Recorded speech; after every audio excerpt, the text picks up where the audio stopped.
வணக்கம். நியூஸ் 7 தமிழின் 8 மணி செய்திகளை வழங்குவதற்காக நான் ராஜலட்சுமி கார்த்திக். உள்ளாட்சி தனி அதிகாரிகளின் பதவி காலத்தை நீட்டிக்க எதிர்ப்பு தெரிவித்து சட்டப்பேரவையில் இருந்து திமுக உறுப்பினர்கள் வெளிநடப்பு செய்தனர். பின்னர் செய்தியாளர்களிடம் பேசிய எதிர்க்கட்சித் தலைவர் மு.க.ஸ்டாலின் உள்ளாட்சி தேர்தலை நடத்த முடியாத நிலையை ஆளும் அரசு ஏற்படுத்தியுள்ளதாக குற்றம் சாட்டினார். உள்ளாட்சி அமைப்பினுடைய தேர்தலை நடத்த முடியாத சூழ்நிலைக்கு இந்த அரசு அந்த நிலையை ஏற்படுத்தி தனி அதிகாரியை நியமித்து மீண்டும் 6 மாத காலம் தனி அதிகாரியை நியமிக்கின்ற அந்த சூழ்நிலையில் இந்த அரசியல் முன்வடிவை இன்றைக்கு அறிமுகப்படுத்தி அதை நிறைவேற்றுகிற இந்த நிலையில் எங்களுடைய எதிர்ப்பை மீண்டும் இந்த அவையிலே நாங்கள் தெரிவித்திருக்கிறோம். உள்ளாட்சி தேர்தல்களை நடத்தாமல் இன்றைக்கு இதை தள்ளி போடுகிற நோக்கோடு இந்த அரசாங்கம் இந்த சட்ட முன்வடிவை கொண்டு வந்திருக்கிறது. உயர்நீதிமன்றமோ அல்லது உச்சநீதிமன்றமோ இதற்கு எந்த தடையானையும் கொடுக்காத இந்த சூழ்நிலையில் இந்த உள்ளாட்சி தேர்தலை நடத்த வேண்டும் என்ற குறிப்பான அறிவுறுத்தல் உயர்நீதிமன்றத்தில் இருந்து கொண்டிருக்கிற சூழ்நிலையில் தமிழ்நாடு தேர்தல் ஆணையம் இந்த உள்ளாட்சி தேர்தலை நடத்த தயாராக இருக்கிறோம் என்று கூறியிருக்கக்கூடிய சூழ்நிலையில் இந்த தேர்தலை உள்நோக்கத்தோடு இந்த அரசாங்கம் தள்ளி போடுகிறது. மருத்துவ படிப்புகளுக்கான விண்ணப்பங்களை வரும் 27ஆம் தேதி முதல் பதிவிறக்கம் செய்து கொள்ளலாம் என அறிவிக்கப்பட்டுள்ளது. தமிழக சுகாதாரத்துறை அமைச்சர் விஜயபாஸ்கர் சென்னை தலைமை செயலக வளாகத்தில் இன்று செய்தியாளர்களை சந்தித்தார். அப்போது பேசிய அவர், மாநில பாடத்திட்டங்களை பின்பற்றி பயின்ற மாணவர்களுக்கு 85%, சிபிஎஸ்இ மற்றும் இதர பாடத்திட்டங்களை பின்பற்றி பயின்ற மாணவர்களுக்கு 15% உள் ஒதுக்கீட்டுக்கான அரசாணை வெளியிடப்பட்டுள்ளதாக தெரிவித்தார். இதன்படி அரசு கல்லூரிகளில் 2203 மருத்துவ படிப்பு இடங்கள் மாநில பாடத்திட்டம் பயின்ற மாணவர்களுக்கும் 91 இடங்கள் சிபிஎஸ்இ மற்றும் இதர பாடத்திட்டம் பயின்ற மாணவர்களுக்கும் வழங்கப்படும் என அவர் குறிப்பிட்டார். சுயநிதி கல்லூரிகளில் 664 இடங்கள் மாநில பாடத்திட்டங்கள் பயின்ற மாணவர்களுக்கும் 119 இடங்கள் சிபிஎஸ்இ மற்றும் இதர பாடத்திட்டம் பயின்ற மாணவர்களுக்கும் கொடுக்கப்படும் எனவும் அமைச்சர் விஜயபாஸ்கர் கூறினார். மருத்துவ படிப்பிற்கான விண்ணப்ப அறிவிப்பு வரும் 26ஆம் தேதி வெளியிடப்படும் என்றும் 27ஆம் தேதி முதல் விண்ணப்பங்களை பதிவிறக்கம் செய்து கொள்ளலாம் எனவும் அமைச்சர் தெரிவித்துள்ளார். மருத்துவ படிப்புகளுக்கான கவுன்சிலிங் அடுத்த மாதம் 17ஆம் தேதி தொடங்கும் எனவும் அமைச்சர் விஜயபாஸ்கர் மேலும் தெரிவித்தார். புதுக்கோட்டையில் 150 seat MC medical council approval வாங்கியிருக்கிறோம். அந்த 150 சீட்டும் இந்த கவுன்சிலில் சேர்க்கப்படும். இந்த மாதிரி நம்ம இந்த இவ்வளவு சூழ்நிலைக்கு இடையில தமிழ்நாடு அரசு பொறுத்த வரைக்கும் சுகாதாரத்துறை மிகுந்த தொடர் நடவடிக்கை எடுத்துக்காக 1000 இன்க்ளூடிங் புதுக்கோட்டை மெடிக்கல் காலேஜ் நம்ம 1000 சீட்ஸ் இன்க்ரீஸ் பண்ணிக்கிறோம் இந்த 5 ஆண்டுகள்ல. இது எந்த even other states are struggling to maintain the status quo, தங்களுடைய எக்ஸிஸ்டிங் சீட்டை தக்க வைத்துக் கொள்வதற்கு மற்ற மாநிலங்கள்லாம் போராடி கொண்டிருக்கிற நிலையில் தமிழ்நாடு அரசு தொடர்ந்து கொடுத்த மிகப்பெரிய நிதி ஒதுக்கம், உருவாக்கப்பட்ட புதிய மருத்துவக் கல்லூரிகள், அப்புறம் எக்ஸிஸ்டிங் சீட்டை நம்ம அடிஷனல் இன்டேக் இந்த மாதிரி எல்லாம் செஞ்சுதான் இப்ப 1000 எம்பிபிஎஸ் இடங்களை கூடுதலாக பெற்றிருக்கிறோம். நீட் தேர்வில் இருந்து தமிழகத்திற்கு விலக்கு கோரும் மனுவை சென்னை உயர்நீதிமன்றம் தள்ளுபடி செய்துவிட்டது. நீட் விவகாரம் தொடர்பாக மாணவர்கள் 9 பேர் தாக்கல் செய்த மனு நீதிபதிகள் சத்யநாராயணன், சுந்தர் அடங்கிய அமர்வு முன்பு விசாரணைக்கு வந்தது. அப்போது நீட் தேர்வு தொடர்பான வழக்குகளை விசாரணைக்கு எடுத்துக்கொள்ள வேண்டாம் என உச்சநீதிமன்றம் அறிவுறுத்தியுள்ளதை நீதிபதிகள் சுட்டிக்காட்டினர். எனவே இதனை விசாரிக்க மறுத்த நீதிபதிகள் மனுவை தள்ளுபடி செய்தனர். நீட் விவகாரம் தொடர்பாக மனுதாரர்கள் உச்சநீதிமன்றத்தை அணுகலாம் என்றும் நீதிபதிகள் அறிவுறுத்தினர். அதிமுக பொதுச் செயலாளரின் ஆணையை ஏற்றே குடியரசுத் தலைவர் தேர்தலில் பாரதிய ஜனதாவுக்கு ஆதரவு அளித்ததாக டிடிவி தினகரன் தெரிவித்துள்ளார். பெங்களூரு பரப்பன அக்ரஹாரா சிறையில் இருக்கும் இளவரசியை டிடிவி தினகரன் இன்று சந்தித்தார். பின்னர் செய்தியாளர்களை சந்தித்த போது கட்சியில் இருந்து ஒதுங்கி இருப்பதாக கூறிவிட்டு தற்போது பாரதிய ஜனதாவுக்கு ஆதரவு அளித்தது தொடர்பாக தினகரனிடம் கேள்வி எழுப்பப்பட்டது. இதற்கு பதிலளித்த அவர், ஒதுங்கி இருந்தால் அறிக்கை அளிக்க கூடாதா என கேட்டார். மேலும் பொதுச் செயலாளரின் ஆணையை ஏற்றுத்தான் பாரதிய ஜனதாவுக்கு ஆதரவு அளிக்கும் அறிக்கையை வெளியிட்டதாகவும் தினகரன் அப்போது கூறினார். அதாவது வந்து இந்த 60 நாட்கள் வந்து நான் ஒதுங்கி இருந்து எல்லாத்தையும் பார்ப்பேன், 60 நாளுக்கு அமைதியாக இருக்க சொல்லியிருக்காங்க சசிகலா அவர்கள். ஏற்கனவே கடந்த முறை பேட்டியில் குறிப்பிட்டிருந்தீங்க. இதில் நேற்று அறிக்கை விட்டுருக்கீங்க, அதாவது எங்களுடைய ஆதரவு வந்து பாஜக வேட்பாளருக்கு இருக்கும் குடியரசுத் தலைவர் தேர்தல் அப்படின்னு சொல்லிட்டு. ஸோ என்ன ஒதுங்கி இருந்தால் அறிக்கை கொடுக்கக்கூடாதுன்னு சொல்கிறீங்களா? இல்லை ஏற்கனவே இல்லை ஒதுங்கி இருக்கேன்னா அவங்க இணைப்புக்கு நான் இடையூறாக இருக்கேன்னு சொல்லி சொன்ன சகோதரர்களுக்காக நான் 60 நாட்கள் அதில் ஒதுங்கியிருப்பேன். அதே நேரத்தில் வீட்டுக்கு வருகிற தொண்டர்கள், சட்டமன்ற உறுப்பினர்கள், பாராளுமன்ற உறுப்பினர்கள் மற்றும் அமைச்சர்கள் எல்லோரையும் சந்திப்பேன் என்று பொதுச் செயலாளர் ஆணையை ஏற்று அவர்கள் சொன்ன செய்தியை அறிக்கையாக வெளியிட்டேன். மேன்பொறியாளர் சுவாதி படுகொலை நடந்து ஓராண்டு ஆகியும் ரயில் நிலையங்களில் இன்னும் சிசிடிவி கேமராக்கள் பொருத்தாதது பெண்களின் பாதுகாப்பில் ரயில்வே துறையின் மெத்தன போக்கை காட்டுவதாக பொதுமக்கள் குற்றம் சாட்டியுள்ளனர்.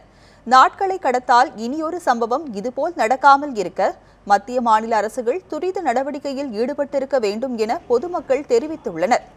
இரவு நேரங்களில் ரயில் நிலையங்களில் வரும் பெண்களுக்கு பாதுகாப்பு என்பது ஏற்கனவே குறைவு என்பது ஒரு பக்கம் இருக்க, படுகொலை நடந்தும் கூட பாதுகாப்பு நடவடிக்கை தற்போது வரை எடுக்கவில்லை என்பது வேதனை அளிப்பதாக பெண்கள் தெரிவித்துள்ளனர். ஒரு வருஷம் ஆகுதுப்பா, இன்னும் வந்து கேமரா வைக்கிறாங்கன்னு வைக்கவே இல்லை. அப்புறம் இருக்கிற பொம்பளைங்களுக்கு என்ன பாதுகாப்பு இருக்குது சொல்லு? ஒன்றுமே கிடையாது. இங்கே வைக்கிறேன் அங்கே வைக்கிறேன்றாங்க, அந்த சைடில் வச்சுக்கிறேன் இந்த பொந்தில் வச்சுக்கிறேன்னு சொல்கிறாங்க. எந்த இடத்துலையும் இல்லை. ஒரு நிம்மதியாக ஒரு பொட்டை பசங்க போயிட்டு வர முடியல. அப்புறம் அவங்களுக்குலாம் என்ன பாதுகாப்பு இருக்குது சொல்லு? தனியாக போக முடியல. ஒரு வயசு பிள்ளைங்க ஒரு 8 மணி ஆகிட்டாவே ஐயோ அவனா ஒரு குடிகாரன் வந்துடுவானா, ஏன்னா பண்ணிவிடுவானா, கொள்றானான் தான் அதுங்க தான் பயந்துன்னு ஓடுதுங்க. நான் ஒரு கேமரா கூட கிடையாது நுங்கம்பாக்கத்தில். இங்கே யூஸ்வலாக நாங்கள் வந்துட்டுருக்கோம். இன்னும் கேமரா வைக்கலன்னு சொல்லிட்டு இருக்காங்க. பட் வச்சாலும் கொஞ்சம் சேஃப்டி தான். இப்போது இருக்கிற சிச்சுவேஷனில் பார்த்திங்கன்னா உமன்ஸ்லாம் அவங்களோட ப்ரொடெக்ஷன் பார்க்குறாங்க.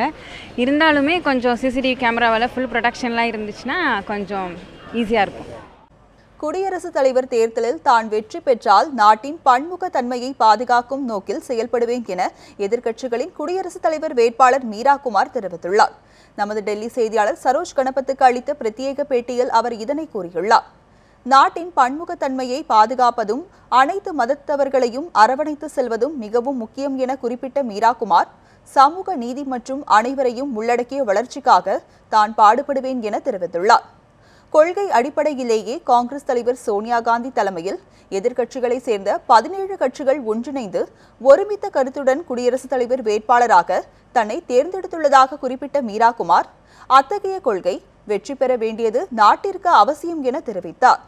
எனவே குடியரசுத் தலைவர் தேர்தலில் வாக்களிக்க தகுதி பெற்றுள்ள அனைத்து சட்டமன்ற, நாடாளுமன்ற உறுப்பினர்களும் தமக்கு வாக்களிக்க வேண்டும் என்றும் மீரா குமார் கேட்டுக்கொண்டுள்ளார்.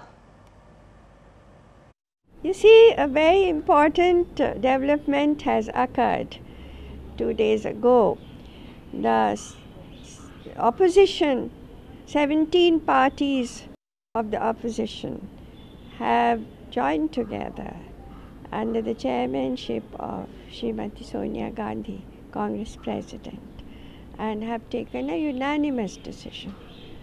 This unanimous decision is to field me as their candidate for presidential election.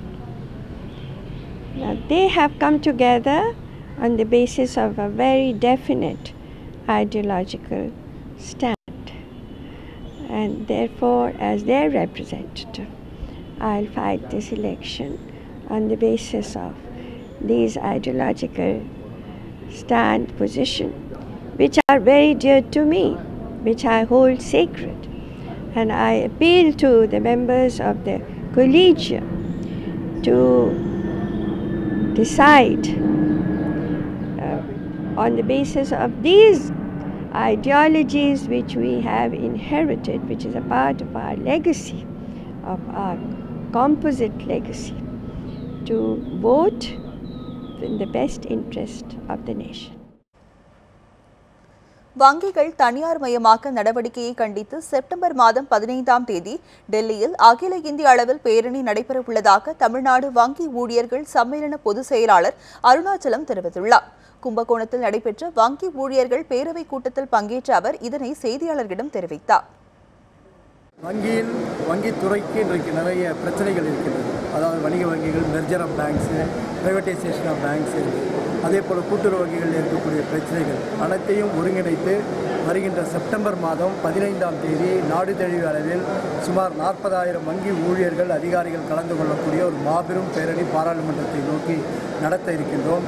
அந்த பேரணியில் தமிழ்நாட்டில் இருந்து மட்டும் சுமார் 4,000 ஊழியர்கள், கூட்டுறவு வங்கி ஊழியர்கள் உட்பட 4,000 ஊழியர்கள் சென்னையிலிருந்து டெல்லிக்கு சென்று அந்த பேரணியில் கலந்து கொள்ள இருக்கிறோம் என்பதையும் தெரிவித்தோம். 7 ஆண்டுகளுக்கு பிறகு போரூர் மேம்பால பணிகள் முடிவுற்றதை அடுத்து பொதுமக்கள் பயன்பாட்டிற்காக நாளை திறந்து வைக்கப்பட உள்ளது. சென்னை போரூரில் பூந்தமல்லி ட்ரங்க் சாலை, குன்றத்தூர் சாலை, ஆற்காடு சாலை ஆகியவற்றை இணைக்கும் முக்கிய சந்திப்பாக போரூர் ரவுண்டானா விளங்கி வருகிறது. இந்த சாலையில் நாள்தோறும் வாகன நெரிசல் நேரிட்டு வருகிறது. இதனையடுத்து கடந்த 2010ஆம் ஆண்டு திமுக ஆட்சியில் போரூர் ரவுண்டானா பகுதியில் இருபுறமும் தலா 7.5 மீட்டர் சர்வீஸ் சாலையுடன் இணைக்கும் வகையில் மேம்பாலம் கட்டும் பணி தொடங்கி நடைபெற்று வந்தன. 7 ஆண்டுகளுக்கு பிறகு போரூர் மேம்பால பணிகள் முடிவுற்றதை அடுத்து பொதுமக்கள் பயன்பாட்டிற்காக நாளை திறந்து வைக்கப்பட உள்ளது. தமிழக முதல்வர் எடப்பாடி பழனிசாமி பாலத்தை திறந்து வைக்கவுள்ளார். இதனையொட்டி பாலத்தின் மீது விளக்குகள் அமைக்கும் பணி, தடுப்பு சுவர்களில் கருப்பு வெள்ளை பெயிண்டுகள் அடிக்கும் பணி மற்றும் பாலத்தின் நடுவே எல்லை கோடுகள் அமைக்கும் பணி உள்ளிட்டவை தீவிரமாக நடைபெற்று வருகிறது. நெடுவாசலில் ஹைட்ரோ கார்பன் திட்டத்துக்கு எதிராக மக்களின் போராட்டம் 74வது நாளாக நீடித்து வருகிறது. புதுக்கோட்டை மாவட்டம் ஆலங்குடி அருகே உள்ள நெடுவாசலில் ஹைட்ரோ கார்பன் திட்டத்தை செயல்படுத்த மத்திய அரசு ஒப்புதல் வழங்கியதை எதிர்த்து அப்பகுதி மக்கள் கடந்த ஏப்ரல் 12ஆம் தேதி முதல் 2ஆம் கட்ட போராட்டத்தை மேற்கொண்டு வருகின்றனர். இந்நிலையில் 74வது நாளான இன்று நீடித்து வரும் இப்போராட்டத்தின் போது மத்திய மாநில அரசுகளை கண்டித்து நூதன முறையில் எதிர்ப்பை வெளிப்படுத்தினர். விவசாயிகள் மற்றும் தமிழக மக்களை அரசு கண்டு கொள்ளாததால் விழுந்து கிடப்பது போலவும், மத்திய அரசின் காலில் தமிழக அரசு மண்டியிட்டு கிடப்பது போலவும் மற்றும் முதல்வர் பதவிக்கு EPS, OPS உள்ளிட்டோர் சண்டையிட்டுக் கொள்வது போலவும் நூதன போராட்டத்தில் ஈடுபட்டனர்.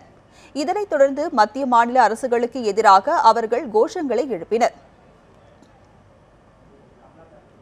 தாமிரபரணி ஆற்றின் 11 இடங்களில் கலக்கும் கழிவுநீரை தடுப்பதற்கு திட்ட அறிக்கை தயார் செய்யப்பட்டு வருவதாகவும், இத்திட்டம் செயல்படுத்தினால் அடுத்த 2 ஆண்டுகளில் தாமிரபரணி தூய்மையாகும் எனவும் நெல்லை மாவட்ட ஆட்சியர் சந்தீப் நந்தூரி தெரிவித்துள்ளார்.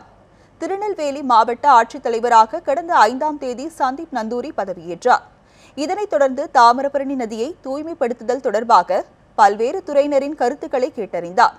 இதனையடுத்து முதல் கட்டமாக மாநகராட்சி பகுதிகளில் 10 கிலோமீட்டர் தொலைவில் தூய்மைப்படுத்தும் பணி இன்னும் 10 நாட்களில் துவங்கும் என்றும், பள்ளி கல்லூரி மாணவர்கள், சுற்றுச்சூழல் ஆர்வலர்கள் உதவியுடன் 6 தூய்மைப்படுத்தும் எனவும் ஆட்சியர் சந்தீப் நந்தூரி செய்தியாளர்களிடம் தெரிவித்தார். நம்ம லாங் டேர்ம் ஸ்ட்ராட்டஜி என்ன, மீடியம் டேர்ம் ஸ்ட்ராட்டஜி என்ன, ஷார்ட் டேர்ம் இமீடியட்டாக என்னென்ன ஸ்டெப்ஸ் பண்ணணும்னு சொல்லிட்டு ஒரு ஆலோசனை கொடுத்து நடந்தது. நிறைய மக்கள் எல்லாமே டிஃப்ரெண்ட் கருத்துக்கள் எல்லாமே சொன்னாங்க. என்னென்ன பண்ணணும்னு சொல்லிட்டு டிஃப்ரெண்ட் ஐடியாஸ் எல்லாம் கொடுத்தாங்க. எஸ்பெஷலி மாநகராட்சி சார்பாக ஒரு 11 இடத்துல கழிவுநீர் கலக்கிறதுன்னு சொல்லி சொன்னாங்க. அதுக்கான திட்டம் ஏற்கனவே ஒரு மதிப்பீட்டில் திட்டம் ரெடி பண்ணிவிட்டு அம்ருத் திட்டத்துக்கெல்லாம் ஃபண்ட் பண்ணி அதுக்கான ஒர்க் உடனடியாக ஸ்டார்ட் பண்ணதான்னு அவர் தெரிவித்துக் கொள்கிறாங்க. பாகிஸ்தானில் ரமலான் பெருநாளை முன்னிட்டு பொதுமக்கள் வீட்டு தேவையான பொருட்களை வாங்கி வருவதால் சந்தைகளில் வணிகம் சூடுபிடித்துள்ளது. இந்தியாவில் தீபாவளி கொண்டாட்டத்தை முன்னிட்டு ஆடை அணிகள், அலங்கார பொருட்கள், வீட்டு பயன்பாட்டு பொருட்கள் விற்பனை அதிகரிக்கும்.